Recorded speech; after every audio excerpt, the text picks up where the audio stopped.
Hey guys, today we're going to look at some older devices which might be forgotten, and this is the Amazon Fire Phone. Yes, you know that Amazon came out with a phone way back in 2014, and it only lasted for 1 year because they didn't sell very well, but this is a very interesting device. The specs were actually pretty decent for the time at Qualcomm Snapdragon 800, 2.2 gigahertz, quad-core processor, 2 gigs of RAM, came with 32, 64 gigabyte storage sizes, 4.7-inch display, which was considered to be the normal display size for the time. And you can see it has 5 cameras on the front. 4 of them are used for this thing called dynamic perspective, which is kind of how Amazon uses to judge where you're looking at the screen from and actually change the contents on the screen depending on where you're looking at from, what angle you're looking at it from. It's really cool. Didn't really catch on, but it's a really neat feature of the Amazon Fire Phone, and it has a 13 megapixel camera on the back here. Charges with micro USB, and of course power button and a headphone jack like all phones had back in 2014. Yeah, I think this phone is kind of underrated, and it has a home button as well. It runs Fire OS, which is well known for being the OS that Kindle Fire tablets run on, right? You all know Kindle Fire tablets, right? They sell pretty well. So I'm wondering, like, why didn't Amazon sell a lot of this phone when they sell a lot of tablets, right? You would think that they would be able to sell some phones, but I guess the market's just too competitive with Android and iOS, I suppose. Anyways, you can see the dynamic perspective in motion here. It's almost like 3D, right? You just change the angle you're viewing it at, and the screen, in this case the wallpaper, actually changes with you, which is quite cool actually. No other phone to this day has something like this. It's really unique. All right, and this is Fire OS. This is an older version of Fire OS because they don't support the new versions. You can call someone like this. The operating system is still fairly modern, right? I mean, Fire OS is still in development by Amazon with their Kindle Fire stuff. Email. This is their Silk web browser, right? Amazon Silk. Yeah. Fire OS, by the way, is a fork of Android, so it is running kind of Android underneath. Firefly is what it uses to scan barcodes, I think, and can order items for you. Yep. What's the native messenger? Is something like this, right? Anyways, this is just a typical keyboard. It works well enough. Let's see what else we got. Yeah, Silk browser. Right, I'm not connected right now, but it's interesting, this operating system. It's got this quick switch feature, which is equivalent to the Android app viewer switcher feature. Same with iOS. So this is Fire OS's version. The Amazon App Store. So there is an app store for Fire OS. It's just not as doesn't have as many apps as Google. It's just like a subset. So that's part of the reason I think this operating system didn't really take off. This is Amazon Music. Yeah, everything gets loaded into Amazon Music. Kindle, obviously for reading books. This can do that.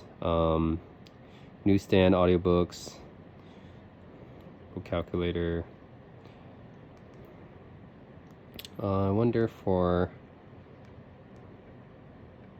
photos, actually, if it has that dynamic perspective stuff.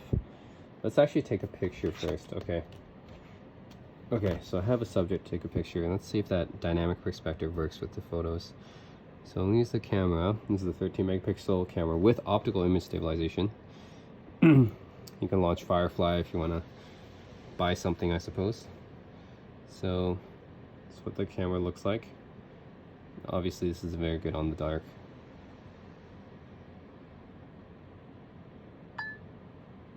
Okay, that's not very good. Oh, flash is terrible. Turn flash off. Okay, that's better. Alright, let's look at the photos now that we took. All right, so this is what we took, right? Again, not very good, but it's serviceable for 2014 standards. It's not the best. Serviceable. Oh, the flash is really bad. Low light is really bad. I wonder if I can't get that dynamic perspective stuff. Huh. I would think that... No, it's not like that. Okay. I thought it would automatically get that dynamic perspective. I guess not. Instant video, that's Amazon Prime, I suppose. Yeah, okay. I'm not gonna register this. Oh, what is this? Is this games that I got? Planet puzzles. Okay, maybe I do have some games on here. Solve puzzles, create planets. This game's already loaded.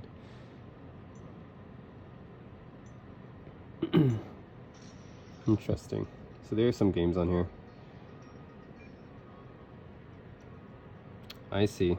So this is some games to show off the dynamic perspective thing, I guess, because it's rotating when I look at it. Okay, that's kind of cool. Use paint to connect blue endpoints, like a Rubik's Cube. Something like that. Nope. I gotta rotate the phone like this. Okay.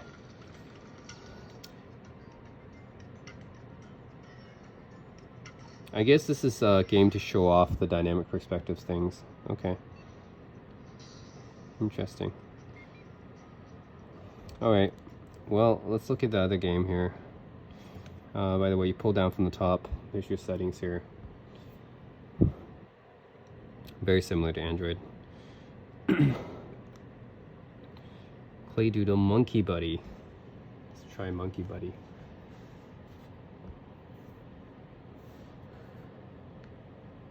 Amazon Game Circle. That's their Google Play thing. I don't know how many people would play games on an Amazon Fire tablet, but is that? Nope. Okay. So again, this dynamic perspective thing. That's how it works here. It's like he's popping out for your screen in 3D.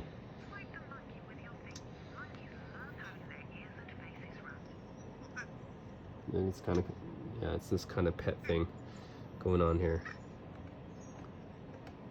Whoa.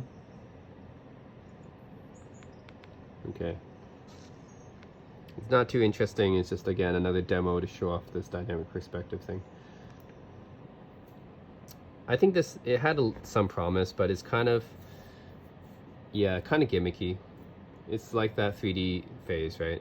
Back in 2012, 2013, everyone was buying 3D TVs at the time. It's to watch 3D movies, and 3D movies were really kind of just like this, kind of a gimmick, right? So this is really just kind of a gimmick, I think. It looks cool. Ooh, this is like sculpting this egg or something. Grow.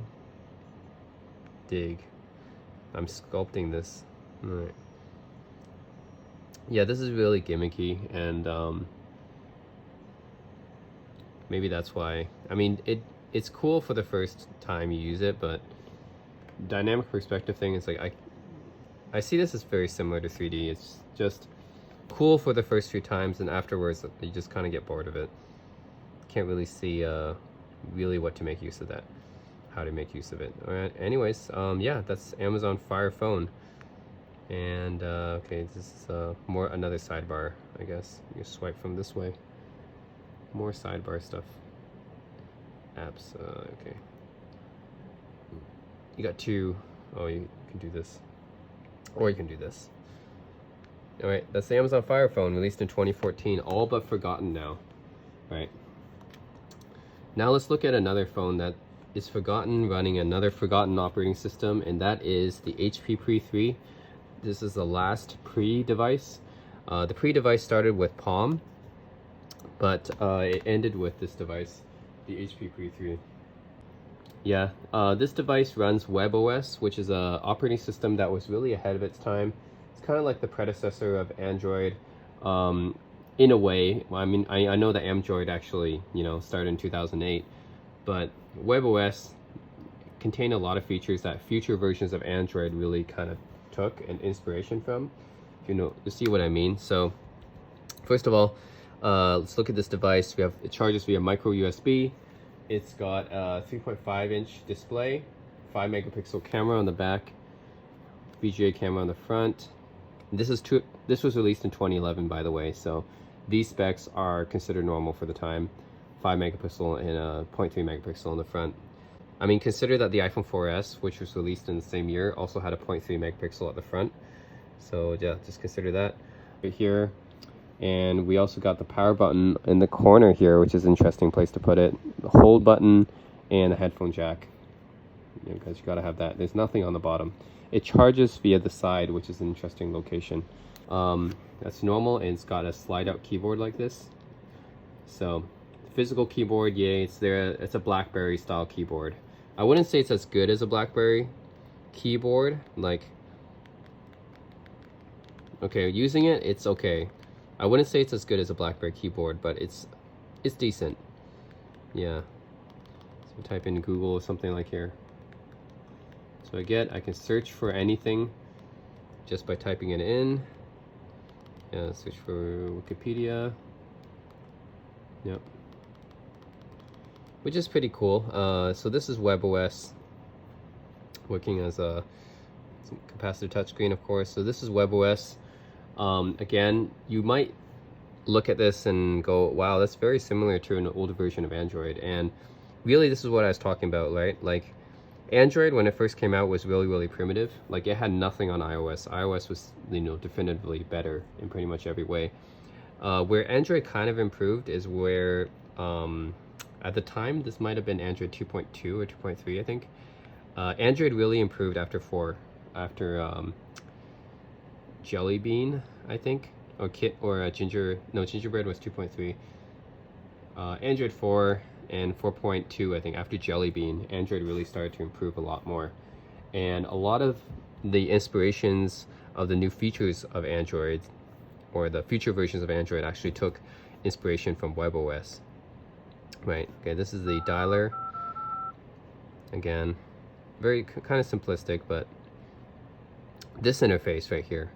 Okay, so if I pull up contacts, this card interface is very, very similar to what the future versions of Android implemented. At the time, Android didn't have something like this, right? The multitasking wasn't very good. WebOS actually came out with this first, and then Android and iOS kind of took from it, right? These cards, this multitasking cards right here, you might see that and go, wow, that's really similar to what iOS and Android does now. Yeah, it took its inspiration from WebOS, who did it first, right? And this app kind of launcher here, you gotta understand, in 2011, Android was very, very primitive, right? WebOS was actually better than Android at the time, interface-wise, right? I know app-wise, that's where Android beat it. You know, in just the open source, everyone could implement it, and the App Store was massive. That's where Android won. But in terms of innovation in the interface, I think WebOS was better than Android at the time, and Android kind of took a lot of its interface design in future versions from WebOS. Messaging, yeah, you got SNS accounts here. Oops. So I can just swipe away like that. This, again, very modern, right? Very modern, but this is a 2011 operating system. That's crazy, right?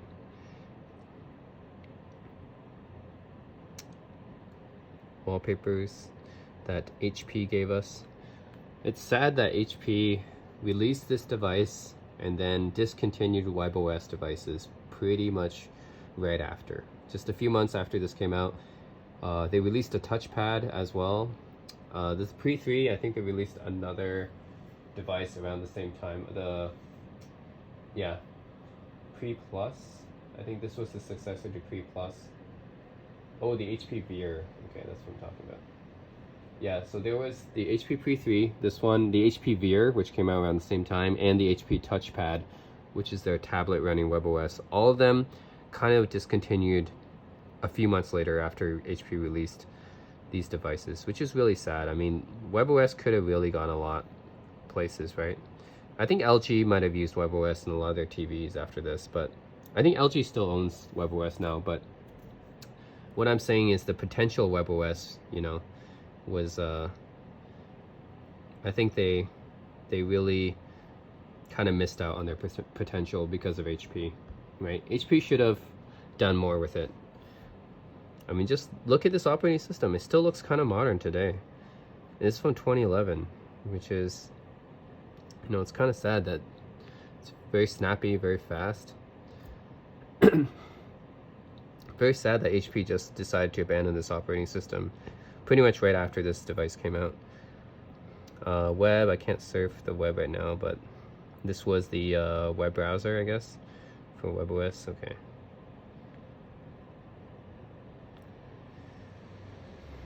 What else did we have?